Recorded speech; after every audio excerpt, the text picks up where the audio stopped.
Hello friends, मैं हूं आपका होस्ट और अमेरिका का ट्विन टावर को तबाह करने वाले अलकायदा का अगला निशाना है अयोध्या का राम मंदिर। जी हां, यह बात 100% सच है। अलकायदा के लीडर ने सीधे पीएम मोदी और यूपी के सीएम योगी जी को यह वार्निंग देते हुए कहा है कि राम मंदिर बन तो रहा है लेकिन ज्यादा दिनों तक नहीं टिक पाएगा।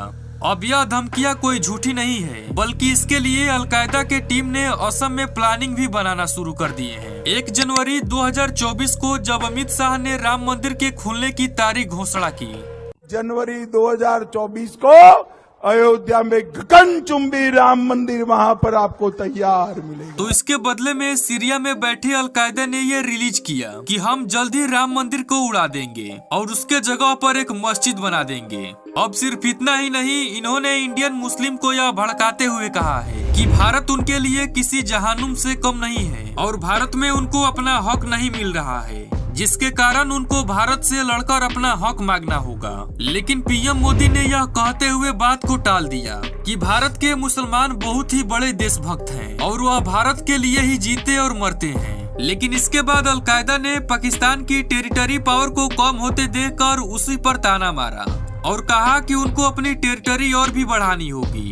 अब देखा जाए तो इंडिया अलकायदा का हमेशा सही प्राइम टारगेट रहा है और इस बात को अलकायदा के founding father Osama bin Laden ने हमेशा कहा है। इनफैक्ट 1990 में तो ओसामा ने सूडान में बैठे बैठे इंडिया में आतंक फैलाने के लिए मिलिट्री तैयार कर रहा था। लेकिन अलकायदा यहाँ पर भी नहीं रुका, क्योंकि 15 अगस्त 2021 को उत्तर प्रदेश के कैपिटल यानी लखनऊ पर एक बहुत ही बड़ा हमला करने वाला था। लेकिन वह इसमें फेल हो गया, क्योंकि हमले के सिर्फ 1 महीने पहले ही इंडिया के सिक्योरिटी एजेंट और मिलिट्री ने इसका पता लगा लिया और अलकायदा के 2 लोगों को पकड़ लिया, जिनका एक ही मकसद था लखनऊ को पूरी तरह तबाह करना। ATS said that they were trying to conduct suicide attacks in the run-up to Independence Day. और इतना ही नहीं, इसके लिए उन्होंने प्रेशर कुकर बम भी बनाए थे। और यही नहीं, जब इस हमले को और अच्छे से जब इन्वेस्टिगेट किया गया तो ये पता चला कि इनका एक और ग्रुप असम में भी ऑपरेट किया जा रहा है और वहाँ पर भी 48 टेररिस्ट को अरेस्ट किया गया है। And the most surprising thing is this कि ये सभी टेररिस्ट टीचर्स थे।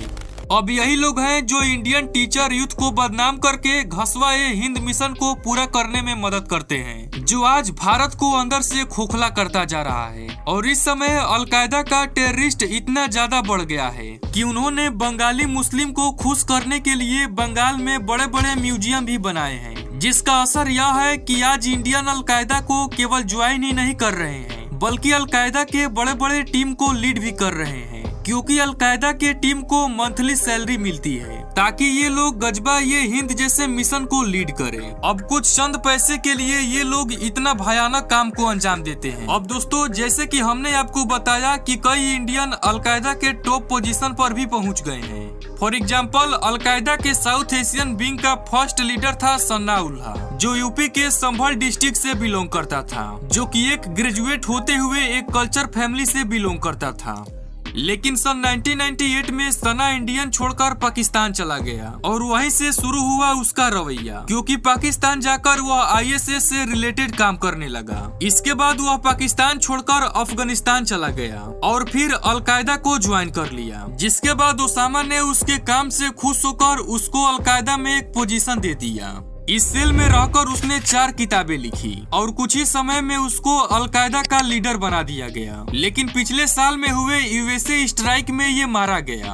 अब यह सोचने वाली बात यह है कि अलकायदा का प्रोपेगेंडा इंडिया के एजुकेटेड मैन तक पहुंचाया कैसे जाता है। तो इसका सीधा जवाब है सोशल मीडिया, क्योंकि अलकायदा सोशल मीडिया पर भी अपना रिक्रूटमेंट चलाता है। और शायद आपको जानकर हैरानी होगी, और इस ऑपरेशन को भी लीड एक इंडियन ही करता है, जिसका नाम है फरहादुल्लाह घौरी, जिसको एक तरफ से अलकायदा का सोशल मीडिया मैनेजर भी कहा जा सकता है, जो सोशल मीडिया पर नए नए टेररिस्ट को खोजता है और उनको रिक्रूट करता है। यह पिछले 30 सालों से अलकायदा के लिए काम कर रहा है, लेकिन भारत के किसी भी सुरक्षा एजेंसी के पास इसका फोटो तक नहीं है। अब डिड यू नो, आज अलकायदा का पावर इंटरनेशनल लेवल तक इतना ज्यादा बढ़ गया है कि ये रसिया यूक्रेन वार में रसिया के खिलाफ लड़ भी रहे हैं। अब हाल ही में अलकायदा भारत में प्लेन क्रैश भी करवाने वाला था। प्लान एकदम सिंपल था। नेपाल के काठमांडू एयरपोर्ट से किसी एयरप्लेन को हाईजेक करके उसको इंडिया लाना है और दिल्ली के किसी इम्पोर्टेंट बिल्डिंग पर क्रैश करवा देना है।